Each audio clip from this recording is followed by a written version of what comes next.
নমস্কাৰ ষ্টুডিঅ'ৰ মজাত মই মিনহাজ ইছলাম ধৰ্মাৱলম্বী লোকসকলৰ কাৰণে আজি এটা পবিত্ৰ দিন আজি পবিত্ৰ শবে বৰাত আৰু শবে বৰাত উপলক্ষে ইছলাম ধৰ্মাৱলম্বী লোকসকলৰ মাজত আনন্দ উল্লাস পৰিলক্ষিত হৈছে আৰু আজিৰ দিনটোতে ইছলাম ধৰ্মাৱলম্বী লোকসকলে বিশ্বাস কৰা অনুসৰি পবিত্ৰ আল্লাহক স্মৰণ কৰিলে সকলো নিজৰ নিজৰ ভাগ্য সলনি হয় বুলি বিশ্বাস কৰে ইছলাম ধৰ্মাৱলম্বী লোকসকলে আৰু যাৰ বাবে এই দিনটোক পবিত্ৰ দিন হিচাপে গণ্য কৰা হয় আৰু আজিৰ দিনটোত প্ৰতিগৰাকী ইছলাম ধৰ্মাৱলম্বী লোকে আল্লাহক স্মৰণ কৰিব নামাজ পঢ়িব কোৰআন তেলাৱাত কৰিব আৰু প্ৰতিগৰাকী ইছলাম ধৰ্মাৱলম্বী লোকে আজিৰ দিনটোত এক প্ৰকাৰ পবিত্ৰ দিন হিচাপে গণ্য কৰি আহিছে আৰু পবিত্ৰ শবে বৰাতৰ ঠিক 15 দিন পিছতেই অনুষ্ঠিত হ'ব ৰমজানৰ ৰোজা আৰু যাক লৈ এতিয়া আনন্দ উল্লাস কৰা পৰিলক্ষিত হৈছে ইছলাম ধৰ্মাৱলম্বী ৰাইজৰ মাজত এই মুহূৰ্তত সবিশেষ এই মুহূৰ্তত সবিশেষ কৰিবলৈ চেষ্টা কৰিছো আজি পবিত্ৰ শবে বৰাত ইছলাম ধৰ্মাৱলম্বী লোকসকলৰ বাবে আজি এটা পবিত্ৰ দিন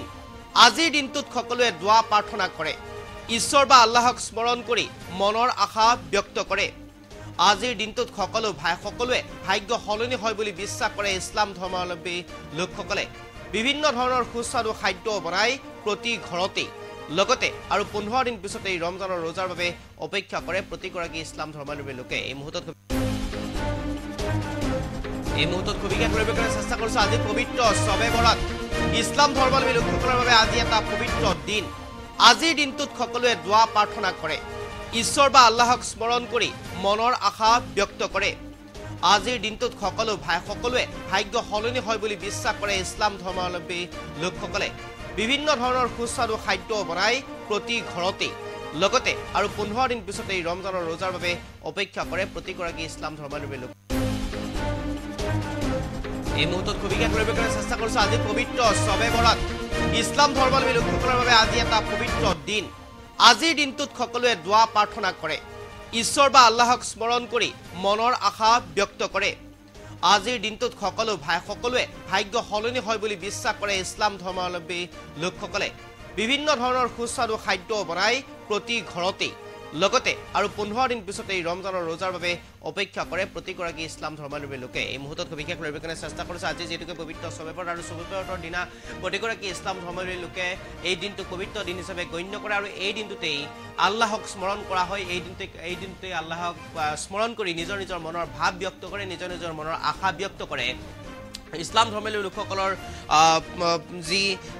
বিশ্বাস অনুসৰি আজিৰ দিনটোত যদিহে মনৰ আশা আল্লাহৰ ওচৰত কোৱা হয় তেনেহলে সেই ভাগ্য সলনি কৰি দিয়া হয় বা আজি ভাগ্য সলনি হোৱাৰ এটা দিন বুলি গণ্য কৰা হয় কথিত ভাষাত যদি কোৱা হয় তেনেহলে আজিৰ দিনটো ভাগ্য সলনি কৰাৰ দিন আজিৰ দিনটোৰ পৰা ইছলাম ধৰ্মাৱলম্বী লোকসকলৰ এটা নতুন বছৰ আৰম্ভ হয় আৰু অহা বছৰটোত আজি যি প্ৰথম বছৰ হিচাপে ধৰা হয় আজিৰ দিনটোৰ পৰাই নতুনকৈ এটা বছৰ আৰম্ভ হয় অহা বছৰত প্ৰতিগৰাকী ইছলাম ধৰ্মাৱলম্বী লোকৰ কি হ'ব কি ঘটনা ঘটিব কি ধৰণৰ সলনি হ'ব সেই সকলো কথা আজিৰ দিনটোত লিপিবদ্ধ কৰা হয় বুলি গণ্য কৰা হয় বা বিশ্বাস কৰা হয় আৰু যাৰ বাবে আজি প্ৰতিগৰাকী ইছলাম ধৰ্মাৱলম্বী লোকে পবিত্ৰ দিন হিচাপে গণ্য কৰা হয় আৰু আজিৰ দিনটোত সকলোৱে একত্ৰিত হৈ শবে বৰাত পালন কৰে শবে বৰাতৰ নামাজ আদায় কৰে আৰু সকলোৱে সুস্বাদু খাদ্য বনাই আৰু ইঘৰে সিঘৰৰ মাজত খোৱা বোৱা আনন্দ উল্লাস কৰা পৰিলক্ষিত হয় আৰু আজিৰ দিনটোৰ পিছতে 15টা দিন পিছত ৰমজানৰ ৰোজা অনুষ্ঠিত হয় অৰ্থাৎ অহা মাৰ্চৰ 2 তাৰিখৰ পৰা অনুষ্ঠিত হ'ব ৰমজানৰ ৰোজা আৰু প্ৰতিগৰাকী ইছলাম ধৰ্মাৱলম্বী লোকে এই ৰোজাক লৈ ইতিমধ্যে ব্যাপক আনন্দ উল্লাস কৰা পৰিলক্ষিত হৈছে ব্যাপক প্ৰস্তুতি চলোৱা পৰিলক্ষিত হৈছে শবে বৰাতৰ দিনটোত প্ৰতিগৰাকী ব্যক্তিয়ে নিজৰ ভাগ্য নিজৰ আশা ব্যক্ত মনৰ আশা ব্যক্ত কৰে আল্লাহৰ ওচৰত আৰু নামাজ আদায় কৰে কোৰআন তেলাৱাত কৰে বিভিন্ন ধৰণৰ পবিত্ৰ কাম তেওঁলোকে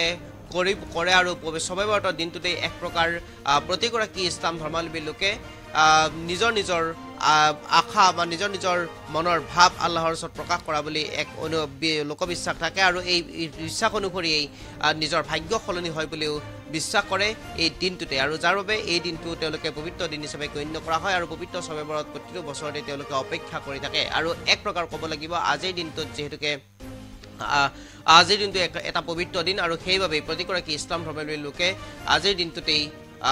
বিশেষকৈ নামাজ আদায় কৰে কোৰআন শৰীফ পঢ়ে কোৰআন তেলাৱাত কৰে বিভিন্ন ধৰণৰ পবিত্ৰ কামসমূহ আজি সম্পাদন কৰিবৰ কাৰণে চেষ্টা কৰে